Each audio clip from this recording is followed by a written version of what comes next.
What happens when one of Hollywood's most beloved stars walks onto a talk show set and finds himself in the fight of his life? In just 37 seconds, simple question turned into an all-out war that ended with security escorting someone off the stage, cameras cutting to black, and an audience sitting in stunned absolute silence. Tom Holland arrived at the View studio that morning with nothing but good intentions. He was there to talk about his latest project, a film about mental health awareness that he'd poured his heart into. The studio audience welcomed him with thunderous applause as he walked out, waving and smiling that signature boyish grin that had made him a household name. He took his seat at the table surrounded by the panel. Whoopi Goldberg sat at the head, Joy Behar to his left, Sonny Henn across from him, and Sarah Haynes beside Sonny. The first few minutes went smoothly enough. Whoopi asked about the film, and Tom spoke passionately about why the project mattered to him, how he'd seen friends struggle with anxiety and depression, how he wanted to use his platform for something meaningful. The audience seemed genuinely moved. Sarah smiled warmly at him, nodding along. Even Sonny looked impressed. Then Joy leaned forward. "So Tom," she began, her voice dripping with a tone that immediately shifted the energy in the room, "you're here talking about mental health, which is great really, but isn't it a bit rich coming from someone who's made hundreds of millions playing a superhero in tights? I mean, what do you really know about struggle?" The audience went quiet. Tom's smile faltered for just a moment before he recovered. "Well, Joy, I think mental health affects everyone regardless of their bank account," he said carefully. "I've been very fortunate in my career, absolutely, but that doesn't mean I haven't had my own challenges or that I can't want to help others." Joy waved her hand dismissively. "Oh please, you grew up comfortable. You got handed a role that made you a millionaire before you were 25. And now you want us to believe you understand what real people go through." Whoopi shifted uncomfortably in her seat. "Joy, I think—" No, let me finish." Joy cut her off. "I'm just saying it's easy to make a little movie about sadness when you've never actually had to worry about paying rent or putting food on the table." Tom's jaw tightened. You could see him trying to maintain his composure. "With all due respect, Joy, you don't know anything about my personal life or what I've been through. Just because someone is successful doesn't mean they're immune to pain." "Oh, here we go." Joy laughed, but it was a cold, mocking sound. "The poor little movie star is going to tell us how hard his life is." Sarah jumped in, her voice gentle but firm. "Joy, that's not fair. Tom's trying to do something good here. I'm just keeping it real." Joy shot back. "Someone has too." Tom took a deep breath. "Look, I didn't come here to argue. I came here to talk about an issue that takes lives every single day. If you want to attack me personally, that's fine, but can we at least acknowledge that this conversation is bigger than me?" Joy leaned back in her chair, crossing her arms. "You want to talk about what's real? Let's talk about how Hollywood elites like you pretend to care about regular people while you're flying around in private jets and living in mansions." "I never claimed to be perfect," Tom replied, his voice rising slightly. "But I'm trying to use whatever privilege I have to shine a light on something important. Isn't that better than doing nothing?" "It's performative," Joy snapped. "It's all just performance. You'll do your press tour, collect your paycheck, and then you'll forget all about the little people you're pretending to care about right now." Sonny finally spoke up. "Joy, I think you're being unnecessarily harsh. Tom has actually done a lot of charity. This isn't just some publicity stunt." "Oh, so now you're his publicist?" Joy turned on Sonny. "When did you start carrying water for celebrities?" Sonny's eyes widened. "I'm not carrying water for anyone, I'm just—" The tension was escalating fast. Tom sat there, his hands clasped tightly on the table, clearly trying to decide whether to engage or retreat. The audience was dead silent, watching this train wreck unfold in real time. Whoopi tried again. "Okay, everyone, let's just take a breath here." "And no, Whoopi," Tom interrupted, his voice steady but filled with emotion.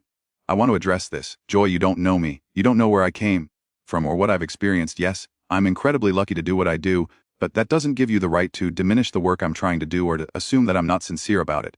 Joy scoffed. "I have every right to call out what I see. And what I see is another privileged celebrity trying to score points by pretending to care." "Pretending?" Tom's voice cracked slightly. "Do you have any idea how many friends I've lost? Do you know what it's like to get a phone call at 30 in the morning telling you that someone you care about is gone because they couldn't see another way out? I make this film because I couldn't save them. But maybe, just maybe, it could help save someone else." The raw emotion in his voice seemed to land with everyone except Joy. "Very moving," she said flatly. "Did you rehearse that?" That was the moment something snapped. You could see it in Tom's face. The hurt, the frustration, the disbelief that someone could be this cruel. "What is wrong with you?" he asked quietly. "Seriously, what is wrong with you?" Joy's eyebrows shot up. "Excuse me, I came here in good faith," Tom continued, his voice shaking now. "I came here to have a conversation about something that matters, and you've done nothing but attack me from the moment you opened your mouth." "Why? What did I ever do to you?" "I'm a journalist," Joyce said sharply. "I ask tough questions." "No." Tom shook his head. "Tough questions are fine. This isn't journalism. This is just cruelty. You're being cruel for no reason." Sarah reached over and touched Tom's arm gently. "Tom, maybe we should." He pulled his arm away, not harshly, but definitively. "No, I'm sorry, Sarah. I appreciate you trying to help, but I need to say this." He turned back to Joy. You sit here on your platform on this show that millions of people watch and you use it to tear people down. For what? For ratings. To feel superior. To prove you're the smartest person in the room. Joy's face was wreathing now. You need to watch your tone, young man. Or what? Tom challenged. You what, Joy? Make more assumptions about my character. Dismiss everything I care about. You've already done that. Whoopi was trying to regain control. Okay, Tom, Joy. I think we all need to. She called my work performative. Tom continued, his eyes locked on Joy. She said, I don't care about real people. She mocked me for trying to talk about friends I've lost, and I'm supposed to just sit here and take it with a smile because that's what good guests do. Joy stood up suddenly, her chair scraping loudly against the floor. I don't have to sit here and be spoken to like this by some kid who thinks he's special because he wore a costume in a movie. The audience gasped. Even Sonny looked shocked. Tom stood up too slower, more deliberately, and there it is. You can't defend your behavior, so you go for another insult. Do you even hear yourself? I think you should leave, Joyce said coldly. Oh, I'm leaving, Tom replied. But not because you told me to. I'm leaving because this right here, this is exactly what's wrong with this kind of media. You don't want conversations. You want conflict. You don't want to understand people. You want to judge them. He started to remove his microphone, his hands trembling slightly. Whoopi stood up now too. Tom, please, let's not end it like this. Tom looked at her and his expression softened just a fraction. Whoopi, I respect you, I really do. But I can't stay here and let someone treat me like this. I won't. Joy crossed her arms. Oh, so now you're the victim. I never said I was a victim, Tom shot back. But I am a human being and I deserve basic respect. Something you clearly don't understand. Sonny spoke up, her voice firm. Joy, you've been out of line since he sat down. This has been uncomfortable to watch. Don't you start. Joy pointed at her. No, she's right, Sarah added, finding her courage. This wasn't an interview. This was an ambush. Joy looked around the table in disbelief. Are you all seriously taking his side? There are no sides, Whoopi said warily. But Joy, you have been particularly aggressive today. Tom had his microphone off now. He set it carefully on the table. I came here to talk about mental health, about compassion, about understanding, and instead I got a master class in exactly why so many people are afraid to speak up about their struggles because they're terrified of being dismissed, mocked, or told their pain isn't valid. He looked directly at Joy one more time. Whatever satisfaction you got from this was worth it. He turned to walk off the stage, and that's when Joy made her final mistake. Run along back to your fantasy world, Spider-Boy, she called out mockingly. Tom stopped dead in his tracks. The entire studio seemed to hold its breath. Slowly he turned around. You know what the saddest part of this is? He said, his voice quiet but clear. There are people watching this right now who are struggling. They're dealing with depression, anxiety, thoughts they can't control, and they just watched you, someone with a massive platform, demonstrate that it's okay to be dismissive of other people's pain, that it's okay to be cruel, that vulnerability is something to be mocked. His voice got stronger. Those people needed to see compassion today. They needed to see understanding. Instead, they saw this. They saw you. And some of them might think twice before reaching out for help because what if they get treated the way you just treated me?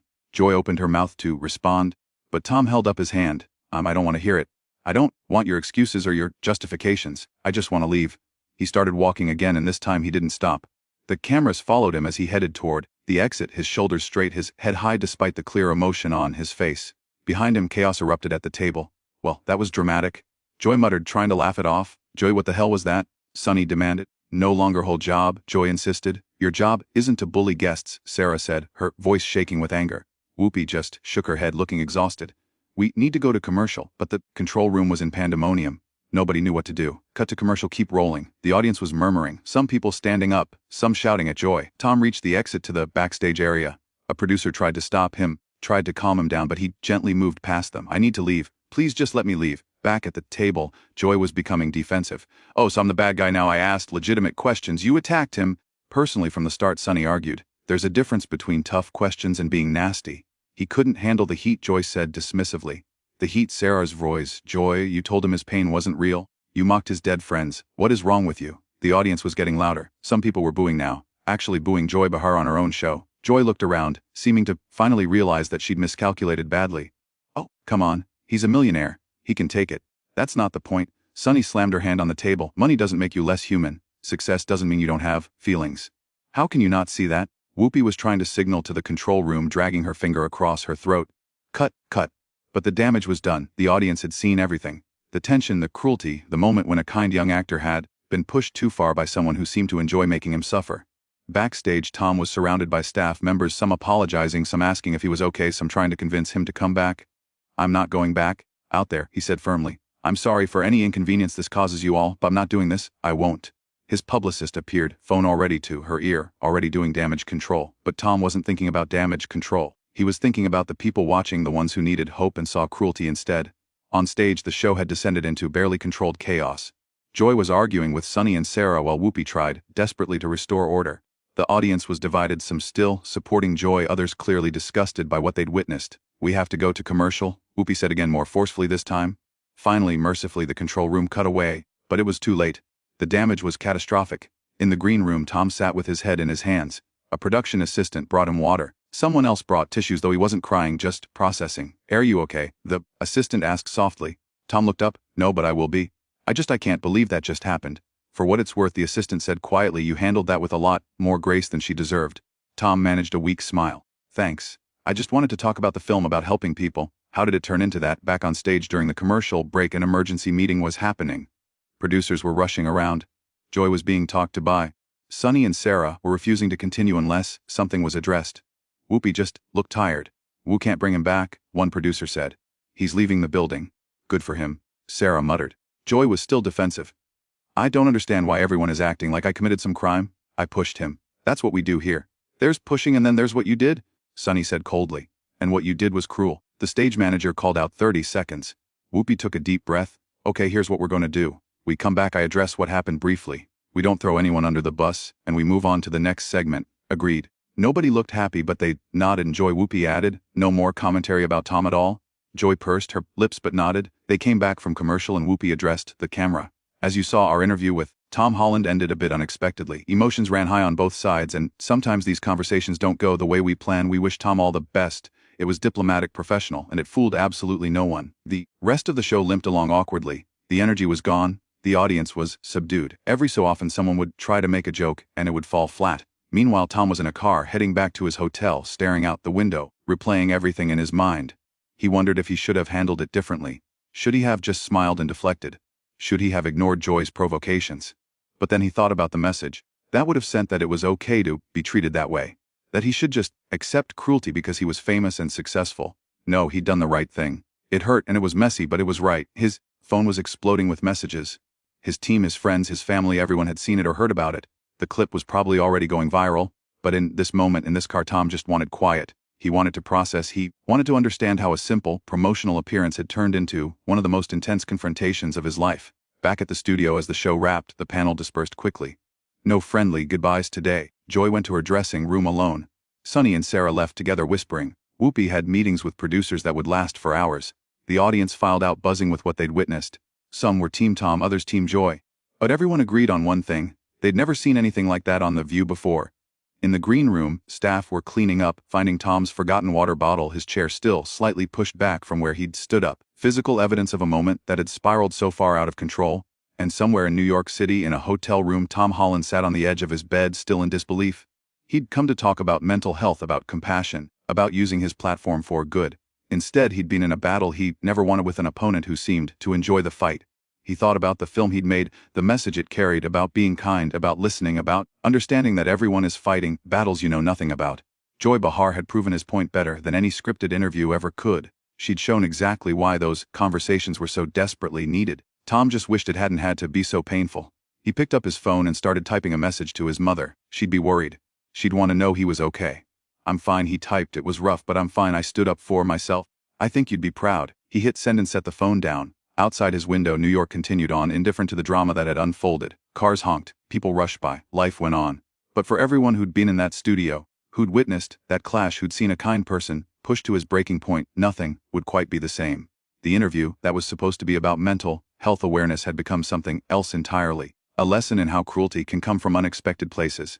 How standing up for yourself sometimes means walking away. How grace under pressure looks when someone refuses to sink to their attacker's level. Tom had come to The View to promote understanding.